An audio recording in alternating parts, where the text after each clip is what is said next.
नमस्ते। गायत्री मंत्र उच्चारण करेंगे। ओम भूर्भुवः स्वः तत्सवितुर्वरेण्यं भर्गो देवस्य धीमहि धियो यो नः प्रचोदयात्।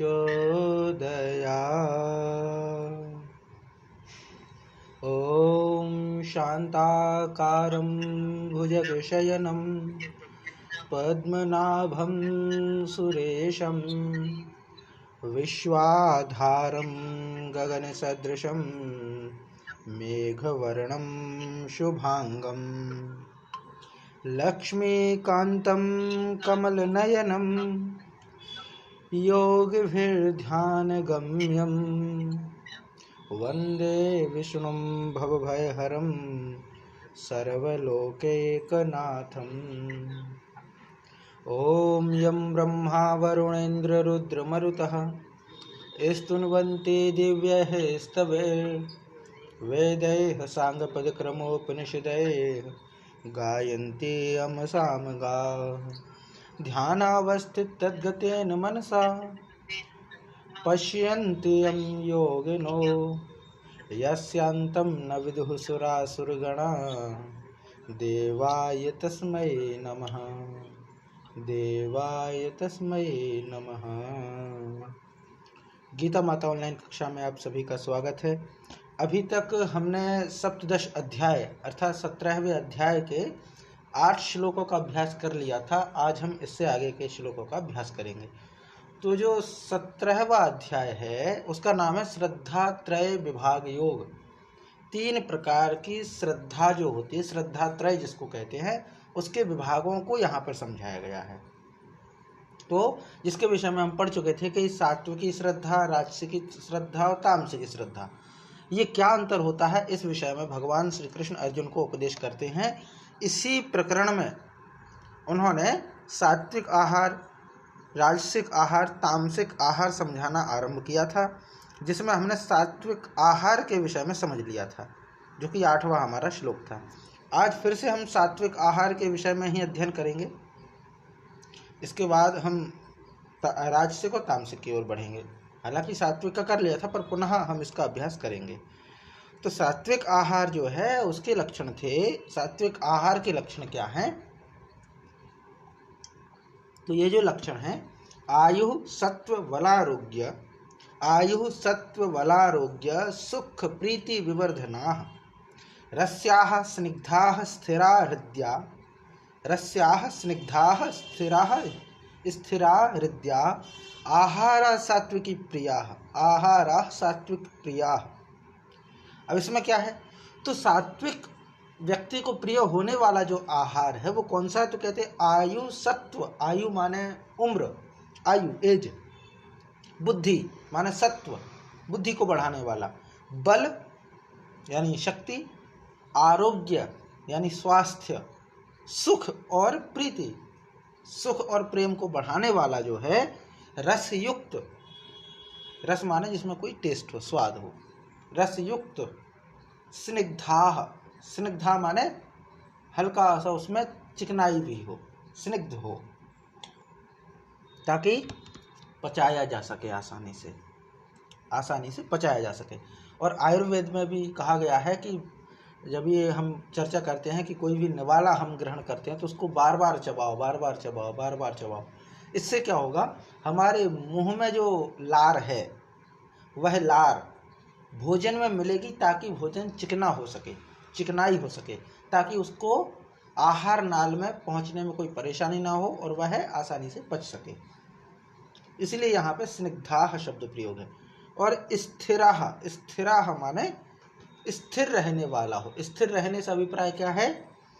कि जिस भोजन का सार शरीर में कुछ बहुत समय तक रहता हो उसे स्थिर कहते हैं, स्थिर रहने वाला कहते हैं। माने हमने कोई भोजन किया और वो मल के माध्यम से निकलता रहे, पसीने के माध्यम से, अन्य मलों के रूप से निकलता रहे,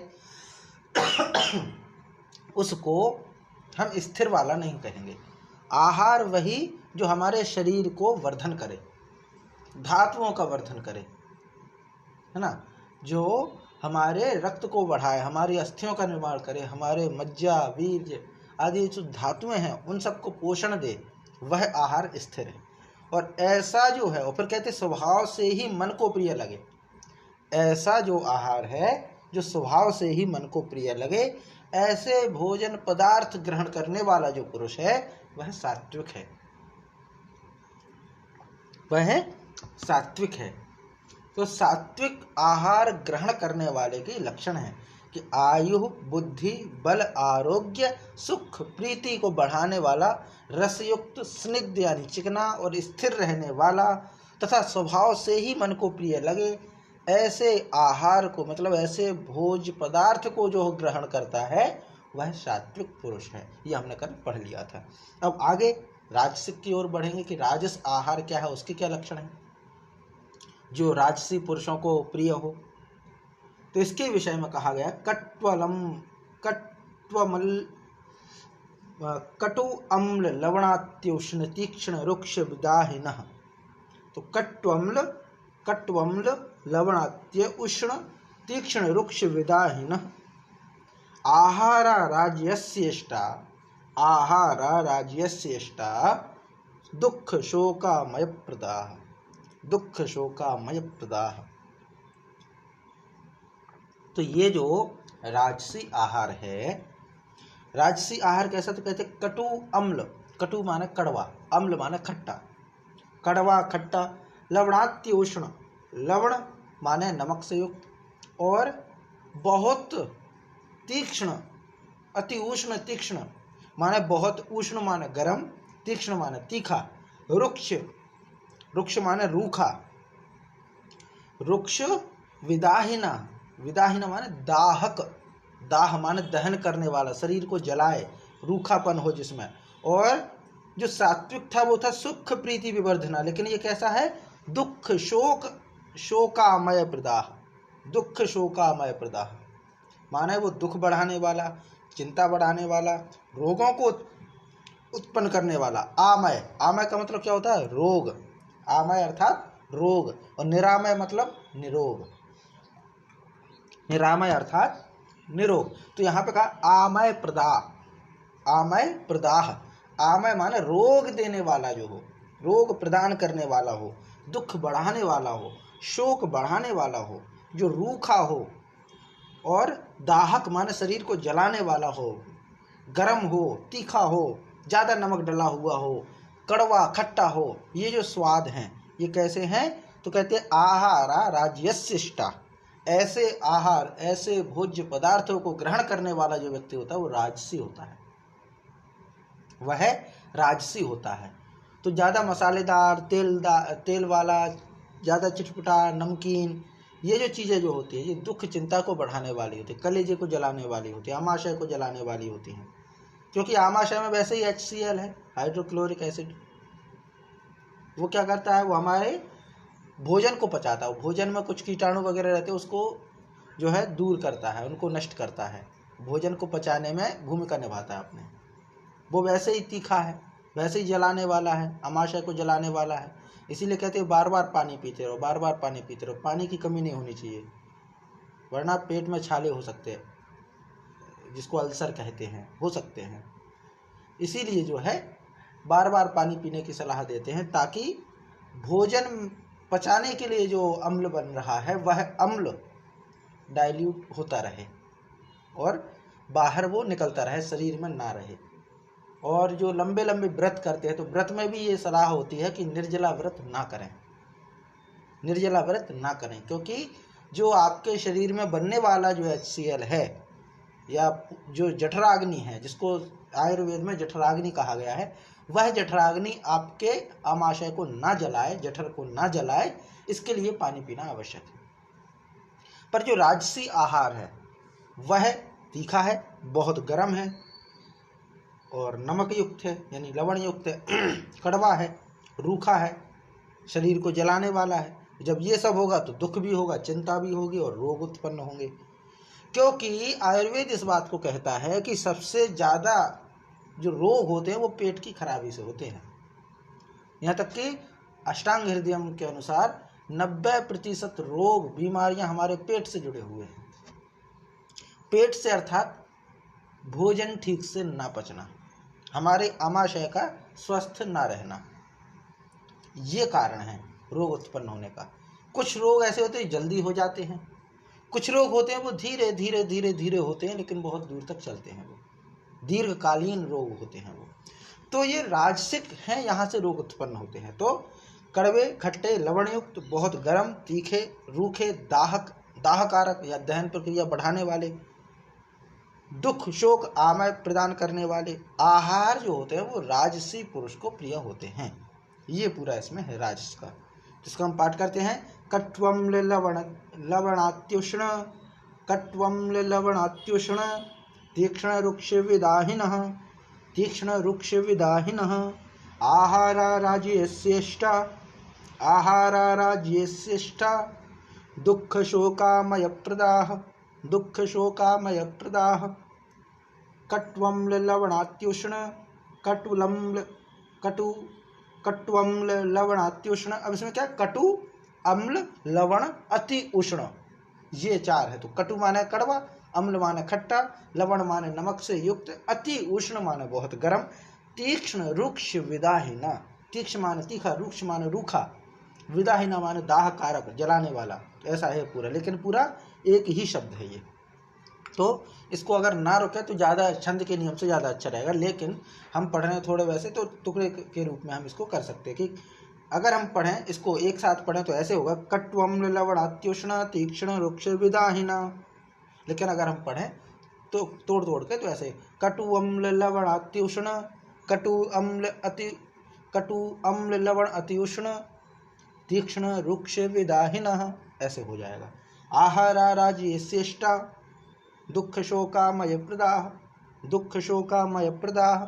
जी माता जी, पाठ कीजिए।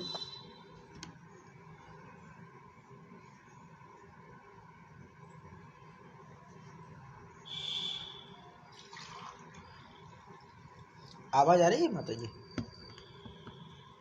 मैं पढ़ूं? जी। मैं करूं।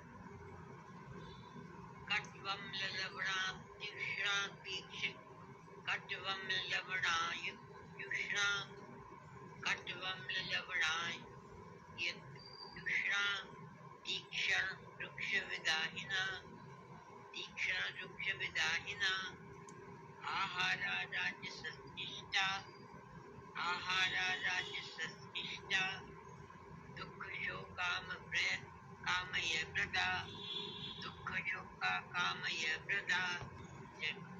जय माँ। अब ये हो गया तामसिक आहार। इसके बाद आता है तामसिक, अभी राजसिक था। राजसिक जो था वह था कटु अम्ल लवणात्युष्ण, तीक्ष्ण रुक्ष विदाहिनः, आहारा राज्यस्येष्टा, दुःख शोकामय प्रदाः। अब आता है आगे तामस। तामस का क्या कहते हैं? तो कहते हैं आतयामम, यातयामम गतरसम, यातयामम गतरसम पूति, यातयाम गतरसम पूति, पूति पर्युषितम च यत्, पूति पर्युषितम च यत्, उच्छिष्टमपि चा मेध्यम, उच्छिष्टमपि चा मेध्यम, भोजनम तामसप्रियम, भोजनम तामसप्रियम। तो कहते आतयामम गतरसम पूति पर्युषितम च यत्, यत् माने जो भोजन, भोजनम, यत् भोजनम अर्थात जो भोजन, यातयामम, यातयामम, यातयामम मतलब अधपका, यातयामम जो ठीक से पकाया ना गया हो, तो अधपका, गत रसम जिसके रस चले गए हों, रस अर्थात स्वाद चला गया हो। वहीं जो सात्विक था वो रसयुक्त था, और ये जो तामसिक है वो रस से रहित, गत रसम। पूति, पूति माने गंध युक्त, दुर्गंध युक्त। पर्युषितम माने वासी, वासा भोजन हो, जो खाने योग्य ना हो, जिसके पोषकता खत्म होने जा रही हो, वासी। और उच्छिष्टम, उच्छिष्ट माने जो खाने योग्य ना हो, खराब हो, उच्छिष्ट है ना।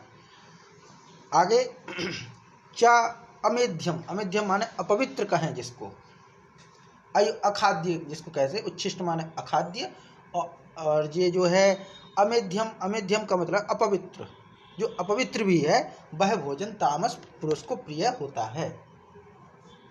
तो जो भोजन अधपका है, यातयामम गत रसम जिसका रस चला गया है, पूति यानी गंध दुर्गंध युक्त है, पर्युषितम माने जो वासा है, उच्छिष्टम जो उच्छिष्ट है ना खाने योग्य है, और अपवित्रम अपवित्र भी है, अगर उसको आध्यात्मिक रूप से दिखाया तो अपवित्र भी है। तत् भोजनम तामस प्रियम, वह भोजन जो है वो तामसिक लोगों को प्रिय है, तामसिकता में माना जाता है। तो ये तामस आहार के लक्षण हैं कि जो अधपका हो, रस ना हो जिसमें, और जो बासा हो, दुर्गंध आ रही हो, और जो उच्छिष्ट हो, अखाद्य हो, और जो अपवित्र हो, ऐसा भोजन तामसिक प्रिय पुरुष को प्रिय होता है। तो ये सीधा यहाँ पे हो जाता है। इसका हम पाठ करेंगे। यातयामं गतरसम, यातयामं गतरसम पूते पर्युषितं च यत्, पूते पर्युषितं च यत् उच्छिष्टमपि चामेध्यम, उच्छिष्टमपि चामेध्यम भोजनं तामसप्रियं, भोजनं तामसप्रियं। यातयामं गतरसम, यातयामं गतरसम पूते पर्युषितं च यत्, पूते पर्युषितं च यत् उच्छिष्टमपि चामेध्यम, उच्छिष्टमपि चामेध्यम भोजनं तामसं प्रियं, भोजनं तामसप्रियं, भोजनं तामसप्रियं। जी, इसका पाठ कीजिए माता जी।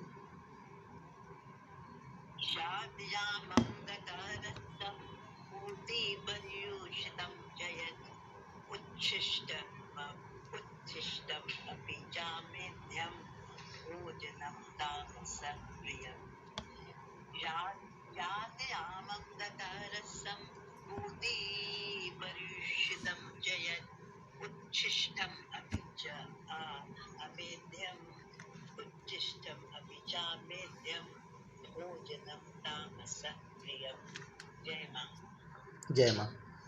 इसके पश्चात अब है, पहले हमने भोजन के विषय में पढ़ लिया, सात्विक भोजन, राजसिक भोजन, तामसिक भोजन। इसके बाद आता है यज्ञ, क्योंकि आहार यज्ञ तप ये था, है ना। आहार यज्ञ तप और दान, आहार यज्ञ तप दान, ये जो होते हैं ये स्वभाव के आधार पर रहते हैं, इनसे श्रद्धा निश्चित होती है। तो इनके जो भेद हैं वह बताए गए हैं। तो अभी हमने आहार के हो गए, सात्विक आहार हो गया, राजसिक आहार हो गया, तामसिक आहार हो गया। अब होता है यज्ञ, क्योंकि भगवान ने ये कहा जो दिखावे का यज्ञ करता है शास्त्र के विपरीत है, ऐसा यज्ञ उसको अधोगति में ले जाता है, उसकी कोई सिद्धि नहीं होती। तो वो यज्ञ कैसा होता है, क्योंकि यज्ञ के भी अर्थ होते हैं, तो उसके विषय में कहा गया है। सात्विक यज्ञ किसको कहते हैं, तो कहते हैं अफलाकांक्षभिर्यज्ञो, अफलाकांक्षभिर्यज्ञो विधि दृष्टो च या इज्यते, विधि दृष्टो या इज्यते इष्टव्यमेवेति मनः, इष्टव्यमेवेति मनः समाधाय ससात्विकाः, समाधाय ससात्विकाः। तो अफलाकांक्षभिर्यज्ञो, अफलाकांक्षभिर्यज्ञो विधि दृष्टो या इज्यते इष्टव्यमेवेति मनः समाधाय ससात्विकः, समाधाय ससात्विकः। अब क्या कहते हैं, सात्विक यज्ञ के लक्षण क्या है, तो कहते हैं यह माने जो विधि दृष्टः, विधि दृष्टः, विधि दृष्ट, विधि माने शास्त्र, दृष्ट माने सम्मत हो, नियत हो। जो यज्ञ शास्त्र विधि से नियत हो वह यज्ञ इष्टव्यम करना ही इष्ट है, कर्तव्य है। माने जो शास्त्र विधि से नियत यज्ञ है वही करना इष्ट है, जो शास्त्र में वर्णित है वही यज्ञ करना चाहिए। इति इस प्रकार मनः समाधाय, मन को समाधान करके, समाधाय समाधान करके, अफलाकांक्षभिर, अफला माने ना फल, कांक्ष माने कांक्षा रखने वाले पुरुष, तो अफलाकांक्षभिर, फलाकांक्षभिर माने फल की इच्छा रखने वाले पुरुषों द्वारा, तो कांक्षभिर फलाकांक्षभिर हो जाएगा। पर अफलाकांक्षी भी माने फल ना चाहने की कामना रखने वाले पुरुषों द्वारा किया जाने वाला हो। माने ऐसा यज्ञ जिसमें हमें कोई फल ना लेना हो, ऐसा यज्ञ जब किया जाता है तो वह सात्विक यज्ञ है, वह सात्विक यज्ञ है। माने नियम क्या है सात्विक यज्ञ का, तो कहते हैं शास्त्र विधि से नियत हो, ऐसा यज्ञ करना ही कर्तव्य है, ऐसा ही यज्ञ करना चाहिए। इस प्रकार मन को समाधान करके फल ना चाहने की इच्छा रखने वाले पुरुष के द्वारा जो यज्ञ किया जाता है वह सात्विक यज्ञ है। माने फल यज्ञ कर रहे हैं तो यज्ञ करने की कोई कामना मन में ना हो कि ये यज्ञ करने पर मुझे ऐसा मिले या मुझे ऐसा मिल गया इसलिए यज्ञ कर रहा हूँ, वो भी नहीं। माने ना तो किसी के निमित्त कोई यज्ञ किया जाए, ना ही किसी को आधार बना के कोई इच्छा के साथ किया जाए, ना ही काम्य हो, ना ही नैमित्तिक हो। माने घर में कोई पुत्र रत्न की प्राप्ति हो गई या विवाह संपन्न हो गया तो उसके निमित्त कोई यज्ञ कर्म कराना वो सात्विक यज्ञ नहीं होगा, वो अफला नहीं होगा, क्योंकि उसका फल मिल चुका है, वो अफला नहीं होगा। और जिसके हमें कामना है कि हम ये यज्ञ करेंगे तो हमें ये फल मिल जाए, तो वो भी अफला नहीं होगा, वो फल वाला होगा। तो ये जो बात कही गई अफलाकांक्ष भीर, माने ऐसे पुरुष द्वारा किया जाना चाहिए जिसकी कोई कामना ना हो। तो अफलाकांक्ष भीर युज्यते, माने फल ना चाहने वाले पुरुष द्वारा जो किया जाता है वह सात्विक यज्ञ है, जो शास्त्र विधि के नियत है, शास्त्र विधि के द्वारा किया जाता है, वही कर्तव्य है।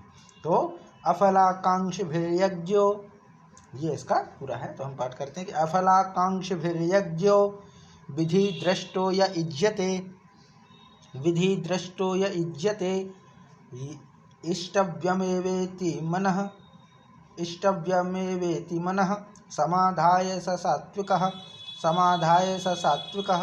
अफलाकांक्षिभिर्यज्ञो विधि दृष्टो या इज्यते इष्टमव्येति मनः, इष्टव्यमेवेति मनः समाधाय स सात्विकः, समाधाय स सात्विकः। जी माता जी पाठ कीजिए। अफलाकांक्षिभिः यज्ञो, अफलाकांक्षिभिः यज्ञो इज्यते विधि दृष्टो य इज्यते इष्टव्यमेवेति मनः, इष्टव्यमेवेति मनः समाधाय च सात्विकः, समाधाय स सात्विकः।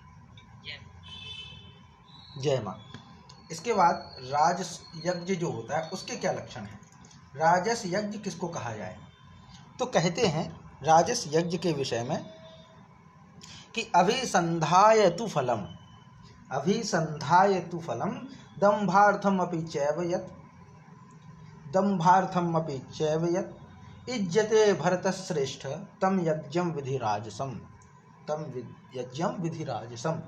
अभिसंधायतु फलम, अभिसंधायतु फलम दंभार्थमपि चैव यत् इज्यते भरतश्रेष्ठ, भरतश्रेष्ठ हे भरतश्रेष्ठ, परंतु तू माने परंतु हे भरतश्रेष्ठ अर्जुन, हे अर्जुन दंभार्थम एव च फलम अपि, दंभ आचरण करने के लिए, अहंकार दिखलाने के लिए, नाम कमाने के लिए ही अथवा फल को दृष्टि में रखकर फलम अपि अभिसंधाना संधाय, फलम अपि अभिसंधाय फल को भी दृष्टि में रखकर यत यज्यते जो यज्ञ किया जाता है तम यज्ञम राजसम विद्धि, उस यज्ञ को राजसी यज्ञ जानो, उस यज्ञ को राजस यज्ञ जानो, जिसमें अहंकार भी हो, जिसमें फल की दृष्टि भी हो। पहले में अहंकार नहीं था, शास्त्र विधि का अनुकूल था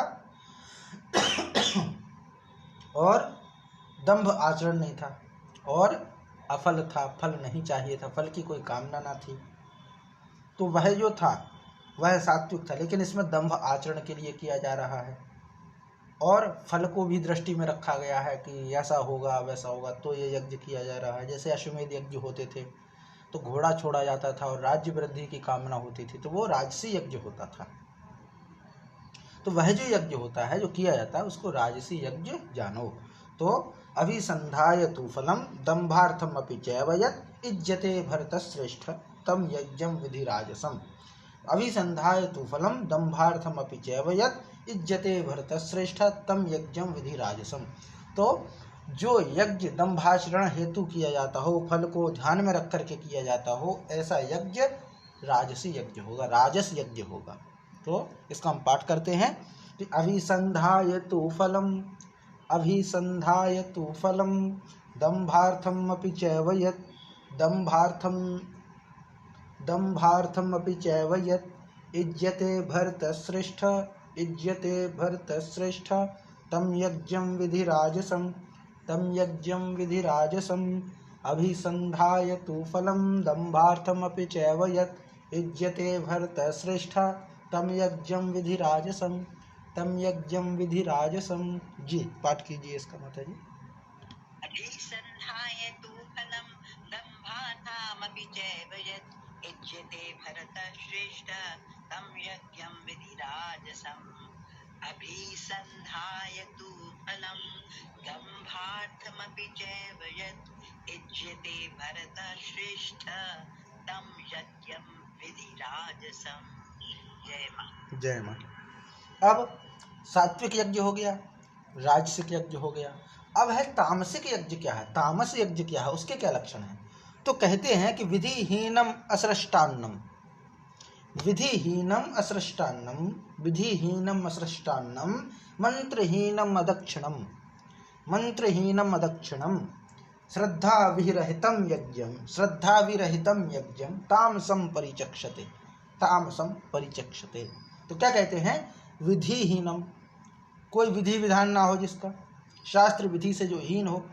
असृष्टान्नम, असृष्टान्नम माने अन्नदान से रहित हो। सृष्टान्नम माने अन्नदान, असृष्टान्नम अन्नदान से रहित। यज्ञ में अन्नदान का विशेष महत्व होता है। जब कहीं किसी बड़े वो उसमें यज्ञ किया जाता है तो अन्नदान भी होता है, दक्षिणा भी होती है। ये नियम है, दक्षिणा अन्नदान के बिना यज्ञ संपन्न नहीं होता। तो जो यज्ञ बिना विधि विधान के हो, जो यज्ञ अन्नदान से रहित हो, जो यज्ञ मंत्रहीन हो, जिसमें बिना मंत्रों के पढ़ा गया हो कुछ भी, और अदक्षिणम जिसमें कोई दक्षिणा न हो।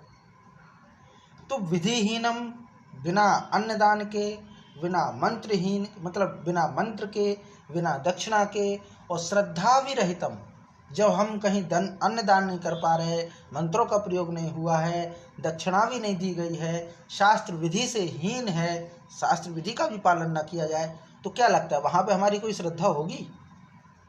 वहाँ तो फिर श्रद्धा है ही नहीं। लेकिन फिर भी किया जाए तो बिना श्रद्धा के जो किया जाए, बिना शास्त्र विधान के किया जाए, बिना अन्नदान के किया जाए, बिना मंत्रों के किया जाए, बिना दक्षिणा के जो किया जाए, वही जो यज्ञ है वो तामसिक यज्ञ है। वो सिर्फ तामसिक यज्ञ है, ना तो सात्विक है ना राजसिक है। अब फल की कांक्षा तो फिर होगी ही, तभी तो यज्ञ हो रहा है, फल की कांक्षा तो प्रमुख होगी ही। लेकिन शास्त्र विधि भी नहीं है इसमें, और अन्नदान भी नहीं है, मंत्र भी नहीं है, दक्षिणा भी नहीं है, श्रद्धा भी नहीं है, लेकिन फिर भी जो किया जाए वो तामसिक यज्ञ माना जाता है। तो विधिहीनम असृष्टान्नम, विधिहीनम रसृष्टान्नम, मंत्रहीनम दक्षिणम, श्रद्धा विरहितम यज्ञम तामसम परिचक्षते। तो जो शास्त्र विधि से हीन हो, अन्नदान से रहित हो, मंत्रहीन हो, दक्षिणा के बिना हो, बिना श्रद्धा के हो, ऐसे जो यज्ञ है उसको तामसिक यज्ञ कहा जाता है। तो विधिहीनम असृष्टान्नम, विधिहीनम रसृष्टान्नम, मंत्रहीनम अदक्षिणम, मंत्रहीनम अदक्षिणम, श्रद्धाविरहितम यज्ञम, श्रद्धाविरहितम यज्ञम तामसं परिचक्षते, तामसं परिचक्षते। विधिहीनम असृष्टान्नम, मंत्रहीनम अदक्षिणम, श्रद्धाविरहितम यज्ञम तामसं परिचक्षते, तामसं परिचक्षते। जी इसका पाठ कीजिए माता जी। विधिहीनं सृष्टानं, विधिहीनं सृष्टानं, मंत्रहीनं अदक्षिणं, मंत्रहीनं अदक्षिणं, श्रद्धाविरहितं यज्ञं, श्रद्धाविरहितं यज्ञं तामसं परिचक्षते, तामसं परिचक्षते। जय मां। अब ये हो गया, तो हमने आहार के विषय में जान लिया, हमने यज्ञ के विषय में जान लिया कि सात्विक राजसिक तामसिक आहार कैसा होता है, उसके क्या लक्षण होते हैं। सात्विक राजस और तामस जो यज्ञ होता है उसके क्या लक्षण होते हैं। अब है तप, तप भी है। तो तप तो कहते हैं शारीरिक तप पहले है। शारीरिक तप के लक्षण क्या है, तो कहते हैं देव द्विज गुरु प्राज्ञ पूजनम, देव द्विज गुरु प्राज्ञ पूजनम शौचमार्जवम। तो देव द्विज गुरु प्राज्ञ पूजनम शौचमार्जवम ब्रह्मचर्यम हिंसा च, ब्रह्मचर्यम हिंसा च शारीरम तप उच्यते, शारीरम तप उच्यते। तो शारीरिक तप क्या होता है, तो कहते हैं देव द्विज गुरु प्राज्ञ पूजनम। देव माने देवता और ब्राह्मण माने द्विज विद्वान जो हो, माने ब्राह्मण जो है जो विद्वान हो और व्यवहार से भी जो ब्राह्मण हो। गुरु, गुरु का मतलब, तो गुरु तो हम जानते हैं, यहाँ गुरु का शब्द से माता पिता आचार्य वृद्ध एवं अपने से जो किसी प्रकार भी बड़े हों वो गुरु हैं, जिनसे हमने कुछ सीखा है, वो इसमें हो जाएंगे। तो देव द्विज यानी ब्राह्मण, गुरु यानी माता पिता और गुरुजन जिनसे हमने कुछ सीखा हुआ है, और ज्ञानी जनों, प्राज्ञ, प्राज्ञ माना होता है प्रज्ञा से युक्त हो, वो प्राज्ञ हैं। तो ज्ञानी जनों, ज्ञानी जन होंगे, उनका पूजन उनका जो पूजन है वह, और शौचम माने पवित्रता, शरीर से ही होगा पूजन। तो देव द्विज गुरु प्राज्ञ पूजनम, देवताओं का, ब्राह्मण का, गुरुजनों का और ज्ञानी पुरुषों का पूजन। और शौचम, शौचम का मतलब पवित्रता से है, शौच माने पवित्रता से है, तो पवित्र हो। और आर्जवम माने सरलता हो, व्यवहार में जटिलता ना हो, कोई हमें ऐसा ना हो कि समझ ना पाए, मन में कुछ हो व्यवहार में कुछ हो, वो सरलता नहीं है। जैसा अंदर वैसा बाहर, वो सरलता है।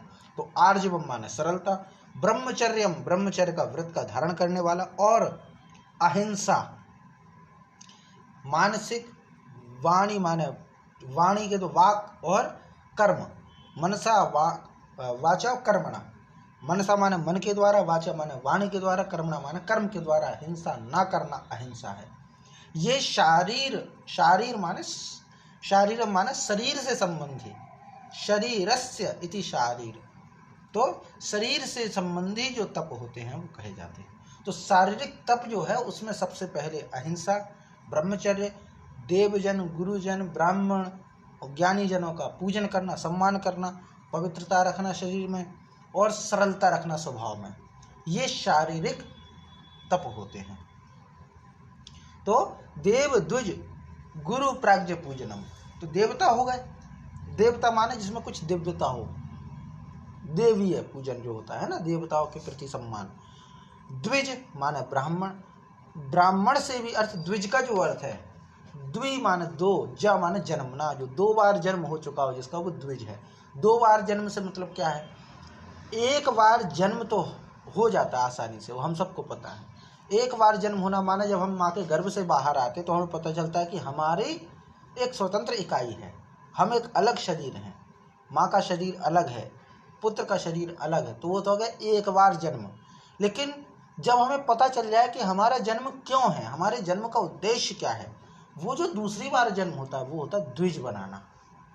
हमें अपने कर्तव्य का बोध हो जाए, वो द्विज, जो आत्मज्ञान की ओर ले जाए, वो द्विज। तो द्विज का अभिप्राय इसमें है। और वैसे ही ब्राह्मण जो होते हैं वह अधिकांश जो विद्वान लोग मानते हैं वह जन्मना ब्राह्मण नहीं मानते, कर्मणा मानते, स्वभावगत मानते, जो स्वभाव से ब्राह्मण हो, जिनका स्वभाव भी उसके जैसा हो, ब्राह्मण के जैसा, ब्राह्मणत्व जिनके अंदर हो। और ब्राह्मणत्व जन्म से नहीं आता, वो स्वभाव से, कर्म से, आचरण से आता है ये। और गुरु, जिनसे हमने ज्ञान अर्जन किया है। और ज्ञानी जन, कोई भी ज्ञानी जन है उनका सम्मान तो करें, किसी भी ज्ञानी जन का अपमान ना करें, भले उनका कार्य हमें पसंद हो या ना हो। गुरुजनों का, वो कोई ज्ञानी जन है, उनका भले हमें कोई कार्य पसंद हो या ना हो, हमारे गुरु अलग हो पर सामने वाला लगता है कि नहीं ज्ञानी तो है, तो उसका अपमान ना करें, उनका भी सम्मान करें। ये शारीरिक तप है। पवित्रता रखें, शरीर को गंदा ना रखें, शरीर के आसपास गंदा ना रखें, अपने स्वभाव में सरलता हो, ब्रह्मचर्य का पालन रखें, इंद्रिय निग्रह जिसमें सबसे पहले, और अहिंसा, विचारगत भी अहिंसा, वाणीगत अहिंसा और शारीरिक क्रिया द्वारा अहिंसा, ऐसा जो है शरीर संबंधी जो तप है उसको कहा जाता है। तो देवद्विज गुरु प्राज्ञ पूजनम शौचमार्जवम, देवद्विज गुरु प्राज्ञ पूजनम शौचमार्जवम, ब्रह्मचर्यम अहिंसा च शारीरम तप उच्यते, शारीरम तप उच्यते, देवद्विज गुरु प्राज्ञ पूजनम शौचमार्जवम, ब्रह्मचर्यम अहिंसा च शारीरम तप उच्यते, शारीरम तप उच्यते। जी, इसका पाठ कीजिए माता जी। गुरु प्रज्ञा पूजनम शौचमार्जवम, ब्रह्मचर्यम अहिंसा च शारीरम तप उच्यते, देवद्विज गुरु प्रज्ञा पूजनम शौचम आर्जवम, ब्रह्मचर्यम अहिंसा च शारीरम तप उच्यते। जय मां। जय मां। ये तो हो गया शारीरिक तप। अब आता है वाणीगत तप। वाणी के द्वारा तप कैसा होना चाहिए, क्योंकि शरीर तो हो गया, वाणी भी हमारी जो है शरीर से भी व्यवहार करते हैं, वाणी से भी व्यवहार होते हैं। तो वाणीगत कैसा होना चाहिए, तो कहते अनुद्वेग करम वाक्यम सत्यम प्रियहितम चयत, अनुद्वेग करम वाक्यम सत्यम प्रियहितम चयत, स्वाध्यायभ्यसनम चैव वाङ्मयं तप उच्यते, वाङ्मयं तप उच्यते।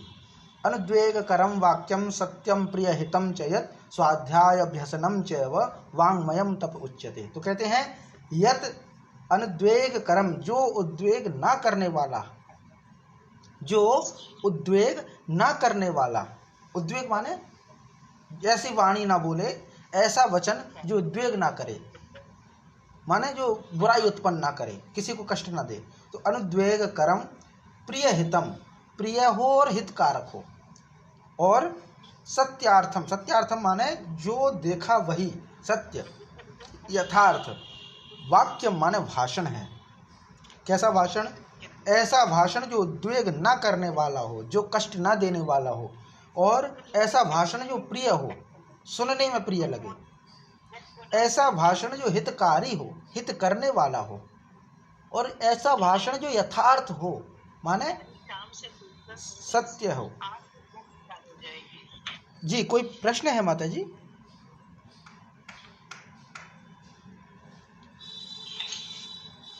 जी, तो ऐसा भाषण जो अनुद्वेगकरम हो, उद्वेग ना करने वाला हो, ऐसा भाषण जो प्रिय हो, ऐसा भाषण जो हितकारी हो, ऐसा भाषण जो यथार्थ हो, सत्य हो, और मतलब ये जो भाषण है वह।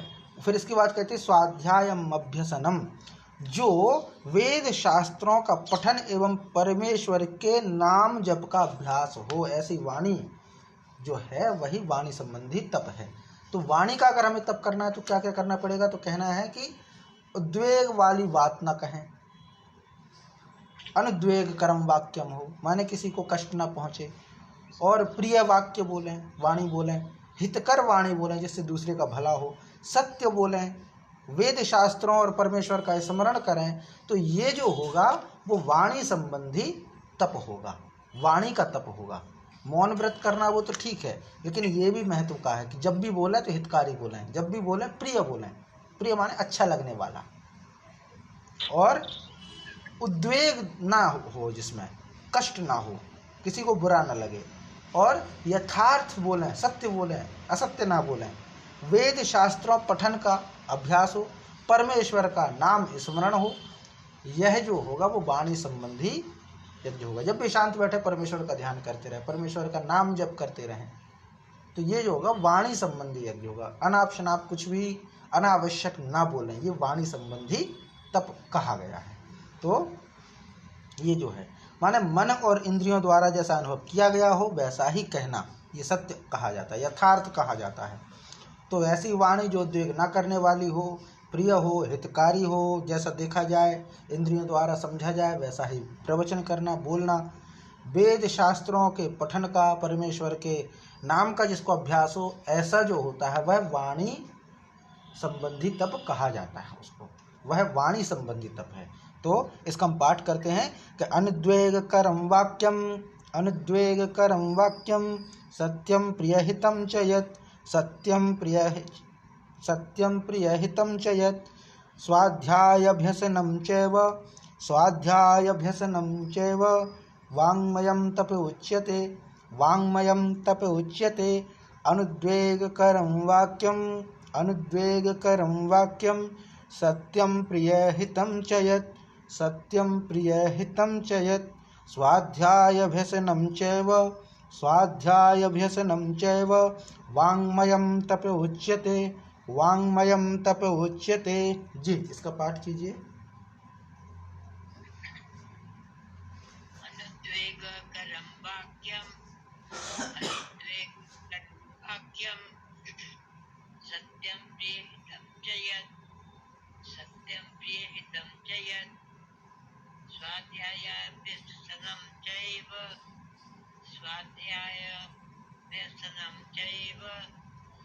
वाङ्मयं तप उच्यते। जय माँ। इसके बाद है तो शारीरिक तप हो गया, वाणी का तप हो गया, अब है मानसिक तप। तो मानसिक तप क्या है, तो इसके क्या लक्षण है? तो कहते हैं मनः प्रसादः सौम्यत्वम,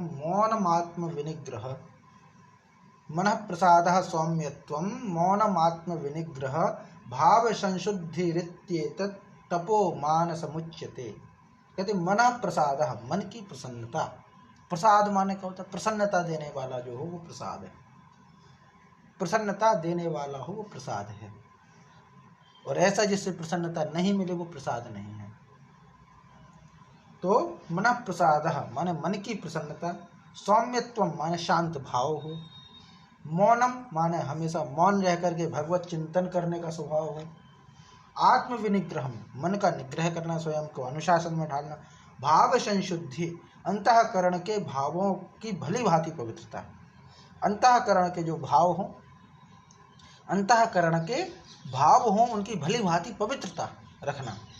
इति माने इस प्रकार, एतत् मानसम तप उच्यते, एतत् मानसम तप उच्यते। यह मानसिक तप यानी मन संबंधी तप कहे गए हैं। माने मन को नियंत्रित रखना, मन की प्रसन्नता हो, मन के शांत भाव हो और मौन रह करके भगवान का चिंतन करना, ऐसा स्वभाव हो, जबरदस्ती नहीं, स्वभावगत हो गया हो। जब भी मौन बैठे भगवान का चिंतन, जब भी मौन बैठे परमेश्वर का चिंतन। आत्म विनिग्रह, स्वयं का निग्रह करना, स्वयं को अनुशासन में रखना। और भाव संशुद्धि, भाव की शुद्धि हो, अंतःकरण के भाव हो भली भांति शुद्ध हो, पवित्र हो, भावों में किसी प्रकार की कोई गंदगी ना हो, पवित्र भाव हो। इति माने इस प्रकार, जो ये सब है वह मन संबंधी तप कहा जाता है। इससे मन को कहा जाएगा कि मानसिक तप किया जा रहा है। तो मन प्रसन्न रखें, मन शांत रखें, शांत बैठें तो भगवत चिंतन का स्वभाव हो, स्वयं को अनुशासन में रखें, भाव संशुद्धि हो, अंतःकरण के भावों की भली भांति पवित्रता हो। इति माने इस प्रकार, एतत् मानसम तप उच्यते, यह मन संबंधी तप कहे जाते हैं, यह मानसिक तप है। तो इसका हम पाठ करते हैं कि मन प्रसादः सौम्यत्वं मौनम आत्म विनिग्रह भाव संशुद्धिरित्येतत् तपो मानसमुच्यते। मन प्रसादः सौम्यत्वं, मन प्रसाद मन की प्रसन्नता होनी चाहिए। मन जो है बार बार उद्वेग ना हो, मन में बाहर कितनी भी प्रकार की कोई कठिनाई क्यों ना हो, लेकिन मन हमेशा शांत रहे, प्रसन्न भाव रहे। भगवान श्री राम का जो चेहरा था उसकी विशेषता कही जाती थी, उनके स्वभाव में सौम्यता थी। इनमें सौम्यता माने चेहरा बिल्कुल मुस्कुराहट के जैसे और किसी प्रकार की कोई परेशानी नहीं, मन प्रसन्न है, स्थिर है, शांत है। ये मौन रह करके ये भगवत चिंतन का स्वभाव। और आत्म विनिग्रह सबसे आवश्यक है। आत्म विनिग्रह माने मन का निग्रह तो हो, क्योंकि मानसिक विषय पढ़ रहे हैं, मानसिक तप है तो मन को विशेष, लेकिन आत्म विनिग्रह स्वयं के ऊपर अनुशासन आवश्यक है, स्वयं के ऊपर अनुशासन आवश्यक है। हम कई बार सोचते हैं कि स्वतंत्र रहना ज़्यादा अच्छा है, लेकिन स्वतंत्र में हम अनुशासन न भूल जाएं। कल स्वतंत्रता दिवस है, लेकिन अब जो स्वभाव आ गया वो आ गया कि हम स्वतंत्र हैं, लिबर्टी चाहते हैं, किसी प्रकार का कोई बंधन नहीं चाहते। बंधन तो ठीक है, लेकिन अनुशासन नहीं मानना चाहते। माता पिता का कहा नहीं मानना चाहते, गुरुजनों का कहा नहीं मानना चाहते, वो कहेंगे हम स्वतंत्रता दिवस मना रहे हैं। तो स्वतंत्रता का मतलब ये नहीं है कि अनुशासन को भूल जाओ।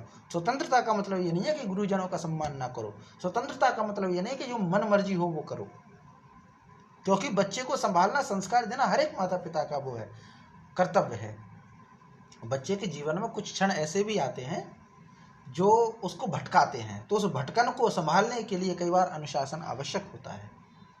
इसीलिए ये कहा आत्म विनिग्रह, स्वयं के द्वारा स्वयं के प्रति किया जाने वाला जो अनुशासन है वह आवश्यक है, वह आत्म विनिग्रह है, जो मानसिक तप के बहुत लक्षण है। क्योंकि मन को नियंत्रण करना बड़ा मुश्किल होगा। अनुशासन होता है शरीर पे तो आसानी से हो जाता है, शरीर को संभालना बहुत आसान है, लेकिन मन को संभालना मुश्किल है। ये है तो मन प्रसादः सौम्यत्वम, मन की प्रसन्नता, शांत भाव। मौनम आत्म विनिग्रह, मौन रह करके भगवान का चिंतन करना, मन का निग्रह माने अपने आप का निग्रह। भाव संशुद्धि, भाव शुद्ध हो, यह मानसिक तप है। तो मन प्रसादः सौम्यत्वम मौनम आत्म विनिग्रह, मन प्रसादः सौम्यत्वम मौनम आत्म विनिग्रह, भाव संशुद्धिरित्येतत्, भाव संशुद्धिरित्येतत् तपः मानसमुच्यते, तपः मानसमुच्यते, तपो मानसमुच्यते। मन प्रसादः सौम्यत्वं मौनम् आत्मविनिग्रह, भाव संशुद्धिरित्येतत् तपो मानसमुच्यते, तपो मानसमुच्यते। जी इसका पाठ कीजिए माता जी। मनः प्रसाद सौम्यत्वं मौनमम् आत्मविनिग्रह, भाव संशुद्धि इति एतत् तपो मानसम् उच्यते। मनः प्रसाद सौम्यत्वं मौनम् आत्मविनिग्रह, भाव संशुद्धि इति एतत् तपो मानसम् उच्यते। जय मां। जय मां। अब ये हो गया जो है मानसिक तप। अब ये शारीरिक, वाणी और मन तीन आधार पर तो तप हो गया, लेकिन फिर सात्विक, राजसिक, तामसिक तप। ये क्या है? सात्विक तप, राजसिक तप, तामसिक तप, इसको भी अभ्यास करते हैं। सात्विक, राजसिक, तामसिक जो तप हैं उसके विषय में कहा जाता है श्रद्धया परया तप्तम तपस्तत्त्रिविधम नरैः, श्रद्धया परया तप्तम तपस्तत्त्रिविधम नरैः, अफलाकांक्षिभिर्युक्ते सात्विकम परिचक्षते। तो कहते हैं हे अर्जुन, अफलाकांक्षिभिर्युक्ते, फल ना चाहने वाले, युक्ते माने योगी, नरेह पुरुषों द्वारा, परया श्रद्धया परम श्रद्धा से, तप्तम किए जाने वाले, तत्त्रिविधम उस पूर्वोक्त तीन प्रकार के, तपः सात्विकम परिचक्षते, जो उपरोक्त तीन प्रकार के तप कहे गए हैं। उपरोक्त तीन प्रकार के तप कौन कौन से?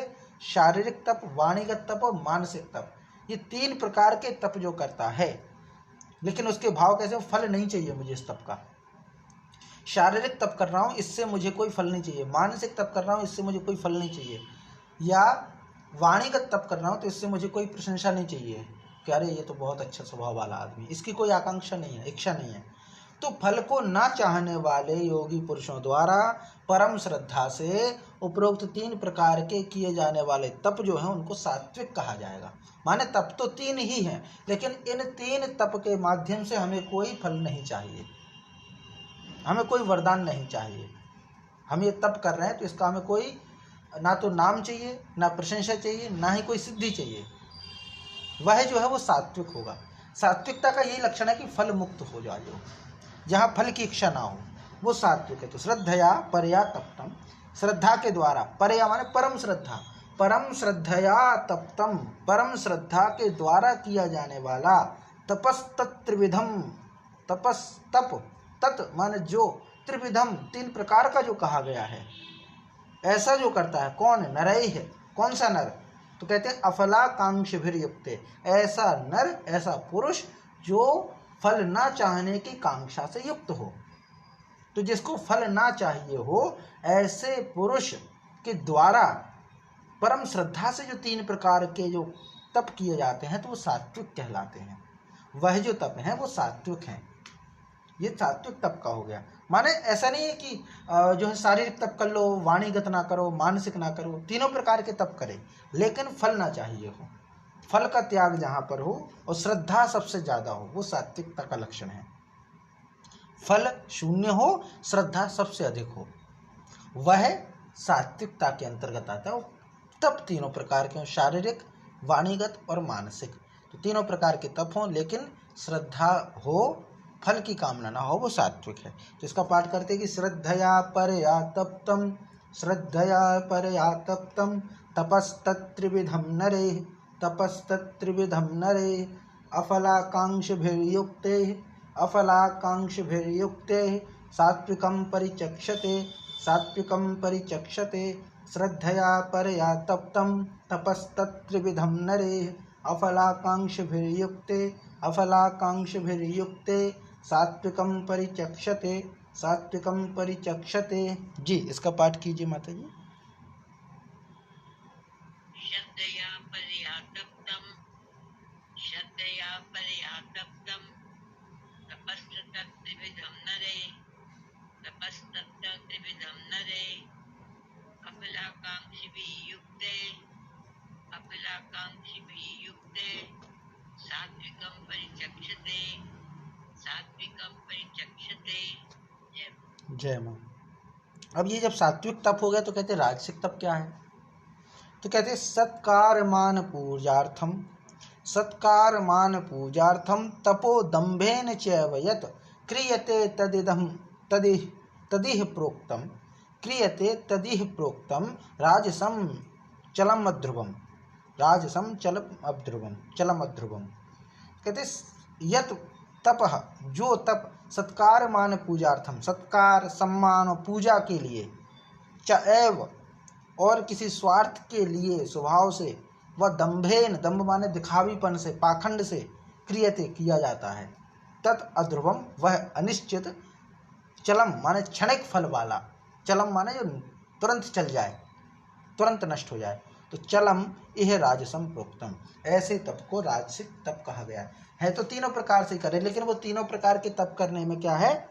सत्कार की भावना हो, मान की भावना हो, पूजा की हो, पूजा करने की नहीं, करवाने की, कि मैं तपस्वी हूँ, मैंने शारीरिक तप भी कर लिया, मैंने मानसिक तप भी कर लिया, मैंने वाणीगत तप भी है, मैं किसी को गाली भी नहीं देता हूँ, मैं बहुत मधुर बोलता हूँ, अब लोग मेरी प्रशंसा करें, मैं हिंसा भी मानता हूँ, ब्रह्मचर्य भी मानता हूँ, अब लोग मेरी जय जयकार करें, मैं मानसिक तप भी रखता हूँ, मन की प्रसन्नता भी है, सौम्यता भी है, भगवान का नाम लेता हूँ, भाव भी शुद्ध हैं, लेकिन अब जो है मेरे नाम के जयकारे लगने चाहिए, लोग मेरे चरणों में झुकने चाहिए, मुझे रुपए भी चढ़ाते जाएं, दिखावीपन ज़्यादा हो, ये जो है वो राजसिक है, अनिश्चित कालीन है, कब तक रहेगा ये पता नहीं, लेकिन क्षणिक फल देने वाला है। अब जो सम्मान है वो क्षणिक ही रहेगा, कोई वो थोड़ी ना निश्चित के हर कोई हमेशा सम्मान देगा। इस धरती पर जरूरी नहीं है कि सबको यश बराबर समय तक मिलता रहे, ऊंचाई पर पहुंचना बहुत आसान है, लेकिन वहाँ पर ठहरना बहुत मुश्किल है उस ऊंचाई तक, क्योंकि तुरंत वहाँ से गिरने लगते हैं, शिखर पे बैठने की जगह नहीं होती, ऊपर नीचे होते रहते, या तो संघर्ष करते रहो, सावधान रखे रहो, तब तो आप शिखर पर बने रहेंगे, अन्यथा की स्थिति में शिखर से नीचे भी आते हैं। तो सत्कार मान पूजार्थम तपोदम्भेन चैव यत् क्रियते तदेह प्रोक्तम राजसम चलमाध्रुव। तो कहते हैं कि जो तप सत्कार मान पूजा के लिए किया जाए, सत्कार हो, मान सम्मान हो, हमारी पूजा हो, या कोई अन्य किसी स्वार्थ की सिद्धि हो जाए, या पाखंड के द्वारा जो किया जाता है, बिना श्रद्धा के दिखावीपन से जो किया जाता है, अनिश्चित समय वाला होता है, क्षणिक फल देने वाला होता है, वह जो है वह राजसिक तप है, वह तप यहाँ राजसिक तप कहा गया है। तो सत्कार्यमान पूजार्थम तपोदम्भेन चैव यत्, सत्कार्यमान पूजार्थम तपोदम्भेन चैव यत् क्रियते तदिह प्रोक्तम, क्रियते तदिह प्रोक्तम राजसं चलमध्रुवं, राजसं चलमध्रुवं। सत्कार्यमान पूजार्थम तपोदम्भेन चैव यत् क्रियते तदिह प्रोक्तम राजसं चलम ध्रुवम राजसम चलमध्रुवम। ये यहाँ पे होता है जी। पाठ कीजिए माता जी।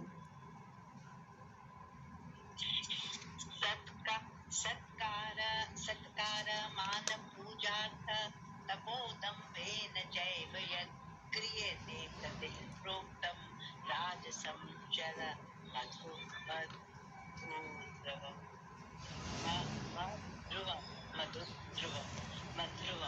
चलमध्रुवम चलमध्रुवम चलमध्रुवम चलम अध्रुवम ऐसा है।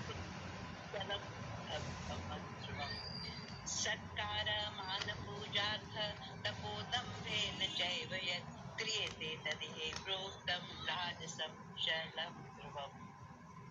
जी जय मां।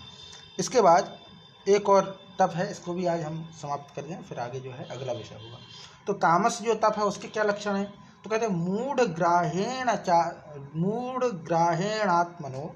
मूढ़ग्राहेणात्मनो यत् पीड़या क्रियते तपः।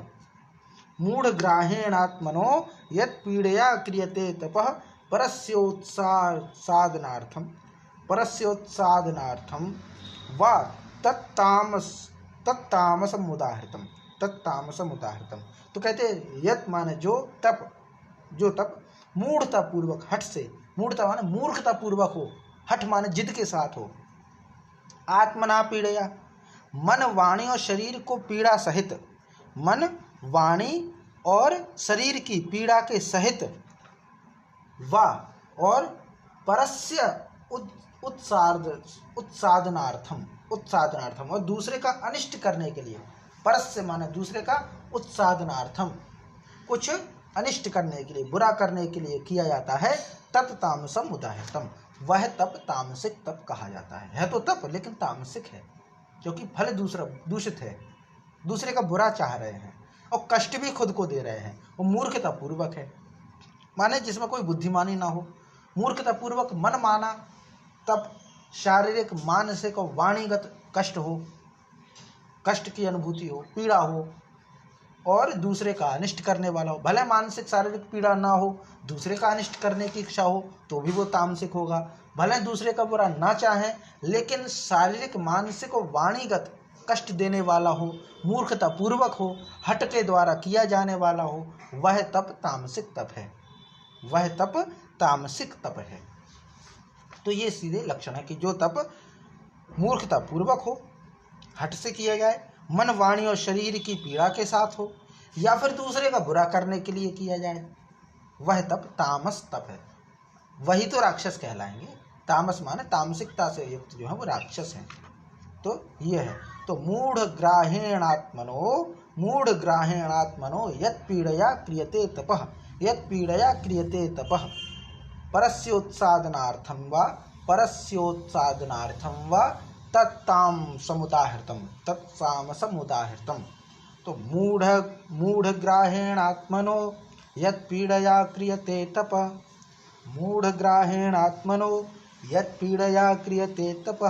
परस्योत्सादनार्थं वा तत्तामसमुदाहृतम। मूढ़ग्राहेणात्मनो यत् पीड़या क्रियते तपः परस्योत्सादनार्थं वा तत्तामसमुदाहृतम। मूढ़ग्राहेणात्मनो यत् पीड़या क्रियते तपः परस्योत्सादनार्थं वा तत्तामसमुदाहृतम। जी इसका पाठ कीजिए माता जी।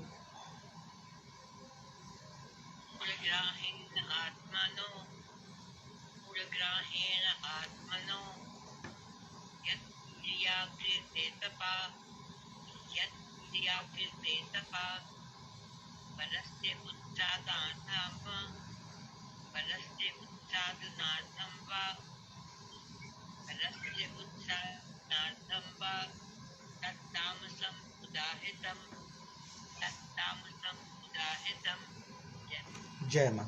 तो आज कक्षा हम यहीं पर विराम करते हैं, शांति पाठ करेंगे। ओम सहना भवतु सहनो भुनक्तु सह वीर्यं करवावहै तेजस्वनावधीतमस्तु मा विद्विषावहै। ओम शांति शांति शांति। प्रणाम माता जी, नमस्ते।